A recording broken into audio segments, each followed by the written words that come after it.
let's get right to that Fox News alert. A state of emergency in the state of North Carolina. The National Guard rolling into Charlotte right now as a second night of riots turn violent.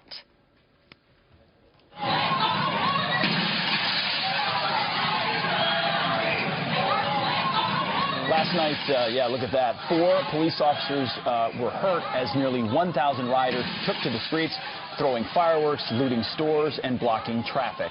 At one point, those rioters tried to throw a reporter into a bonfire. Police intervening to save the man.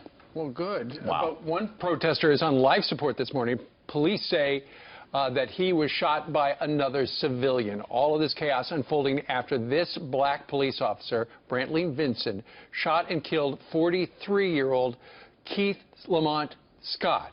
Now, police say they warned Scott to drop the gun that he had. His family says he didn't have a gun. He was not armed, and they're speaking out against the police. Just know that all white people are devils. And make sure you air that one. Air that. Don't take that. All white cops are devils and white people. Officer Vincent is now on administrative leave, so a lot of tensions and certainly a lot coming out of that incident. Absolutely. All right. So that's what's going on down there. 2 minutes after the top of the hour, let's bring in Donald Trump. He's running for president of the United States. He's got a debate in a couple of nights, but he joins us live from somewhere in his empire. Good morning to you, Mr. Trump. Good morning. Good morning. Good morning. So as you look at what's happened overnight and happened the night before down in Charlotte, what are your thoughts? Well, it's wow. Here we go again. It's very sad. When you look at what's going on, it's very sad. It's very divided, our country, and it's getting worse. So I'm not overly surprised to see it, but it's happening. Why do you think it's getting worse? It just seems that there's a lack of spirit between the white and the black. I mean, it's a terrible thing that we're witnessing. You're seeing it. Well, I'm seeing it, and you look at what went on last night in Charlotte, a great place, and you just see it.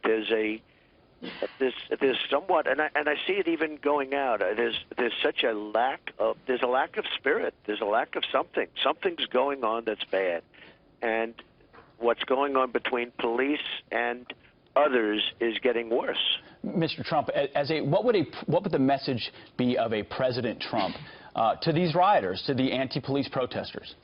Well, it really has to be. You have to have law and order. At the same time, Pete, you have to have a certain spirit, a certain unity, and there's no unity. You look at the level of hatred, the rocks being thrown and everything happening. It's so sad to see, that this is the United States of America. I mean, it's so sad to see, but there's just no unity. There has to be a unity message somehow that has to get out, and it starts with leadership. You know what, Mr. Trump, don't you think there needs to be a dialogue between the police and the community that they help keep the laws in? You can't just roll up when there's trouble. You got to have a dialogue with the folks every day.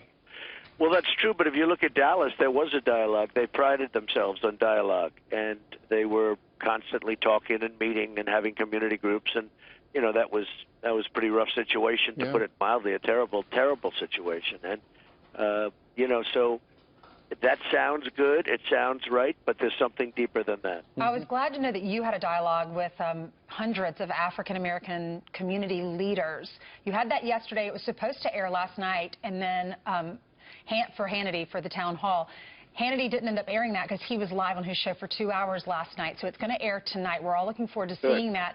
But what was that dialogue like? Because it's important for, it's easy for us to say what we need to do as white individuals. We're sitting on this couch. But what does the black community want from the white community? How can we work together as a country? Well, we went to Cleveland, and it was really beautiful. Pastor Darrell Scott, who's a great guy, and his church. And we had a tremendous group of people there. It was amazing. And that's right. It's going to be, I guess, on Hannity tonight. It was going to be last night. Yes, sir. Unfortunately, this preempted it. But we had an amazing couple of hours that we spent. And I'll tell you what, if something can happen, and it can happen fast, and it can happen, that's very good. But right now, it's not taking place. There was great love in that room yesterday, and you know, you see pictures of it. You see it right now on the show. There was a tremendous feeling in that room. I mean, something can happen with the right leadership. I know. I read a report that apparently there in that black church in Cleveland, you were asked what you would do about black-on-black crime, and you said maybe it's time to bring back stop and frisk. Right. And I saw that you sent out a tweet. Stop and frisk works. Instead of criticizing New York Police Chief Ray Kelly, New Yorkers should thank him for keeping New York safe. Why do you think stop and frisk would work? Well, Ray Kelly did a great job, and New York was not in a Chicago situation, but it was really in trouble. It was in bad shape crime-wise, and with all of the shootings and everything. And it really, Rudy Giuliani did a great job as mayor, and they really straightened things out with stop and frisk, and it was used further by the next mayor, Bloomberg, and now they just, you know, recently, not so recently, but fairly recently, they stopped it. But stop and frisk worked. We had tremendous shootings, numbers of shootings. Now Chicago is out of control, and I was really referring to Chicago with stop and frisk. They asked me about Chicago, and I was talking about stop and frisk for Chicago, and where you had 3,000 shootings so far this year, 3,000 from January 1st. And obviously, you can't let the system go the way it's going, but I suggested stop and frisk. And some people think that's a great idea, and some people probably don't like it. But when you have 3,000 people shot and so many people dying, I mean, it's worse than some of the places we're hearing about, like Afghanistan, you know, the war-torn nations. I mean, it's more dangerous. So, well, it does sound, Mr. Trump, like Chicago's going to add, I think I read 1,000 new police officers. So you got more cops on the street, but unless you give them the tools, what are they going to do? Yeah, no, I think Chicago needs stop and frisk. Now, people can criticize me for that, or people can say whatever they want, but they asked me about Chicago, and I think stop and frisk with good, strong, strong law and order.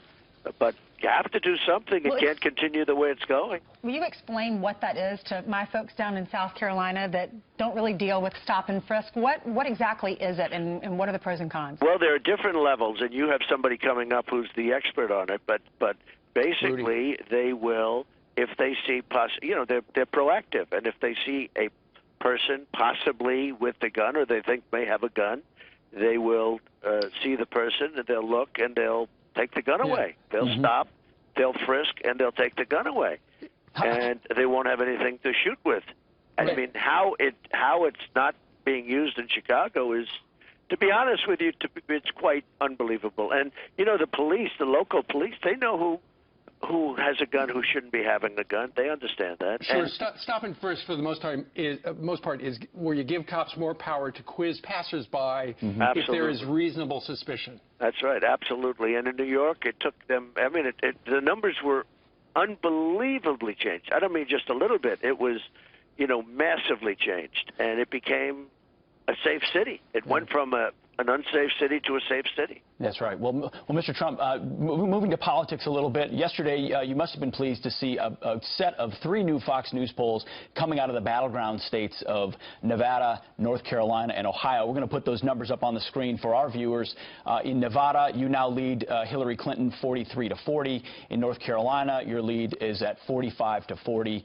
And in Ohio, a key battleground state, holding at 42-37. Your reaction to what appears to be a very strong surge in these very important states? Well, it's great. I mean, I feel really good about that. I just saw that last night, and you know, I'm spending a lot of time in North Carolina, Ohio, and Nevada, and Florida, different places. We're doing well in Florida also, and really, really good. I think we're going to do well in New Hampshire. I think that's going to be really good. I was up there a lot, and we seem to, you know, really resonate in New Hampshire. It's a great place, and so I think overall, I think we're doing very well.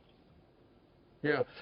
Mr. Trump, coming up on Monday night on all the channels will be the first presidential debate.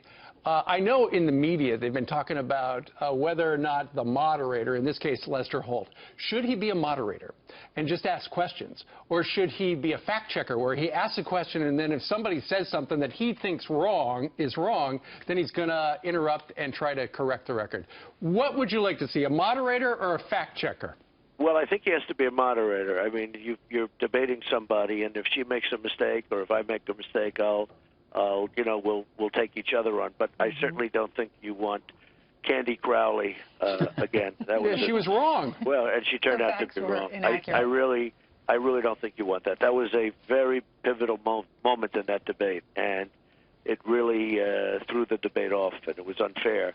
So I don't think you want that. No, I think you have to have somebody that's just lets them argue it out. And, you know, I think there's a lot of pressure on Lester. I think Lester's a very good person, a very good man. I think that there's a lot of pressure on him because of Matt Lauer. You know, when I had the town hall, I guess you'd call it, or the forum last week with Hillary, it was, you know, I did well, and I had tough questions, but the polls all had hers taking a drubbing in that one. Now, I will say they went after Matt Lauer. I've never seen anything like it, and I think my questions were harder than her questions, if you want to know the truth. And a lot of pressure is being put on Lester Holt. And, you know, it's a Bobby Knight type pressure with the refs, okay? Bobby Knight would go after the refs, and that's what they're doing with Lester Holt, which is, I think, very, very unfair. And a lot of people are watching to see whether or not he succumbs to that pressure. Yeah. There are two presidential debates. It's Chris Wallace and Lester Holt, right? Those are the last two. Three in all. The third one is the vice presidential. Four. Oh. So we have three debates. We have three debates. Chris is doing the last debate. Right. Who's doing the one in the middle? Anderson Cooper, and you have Martha Raddatz. There you go. All right, so we got plenty coming up.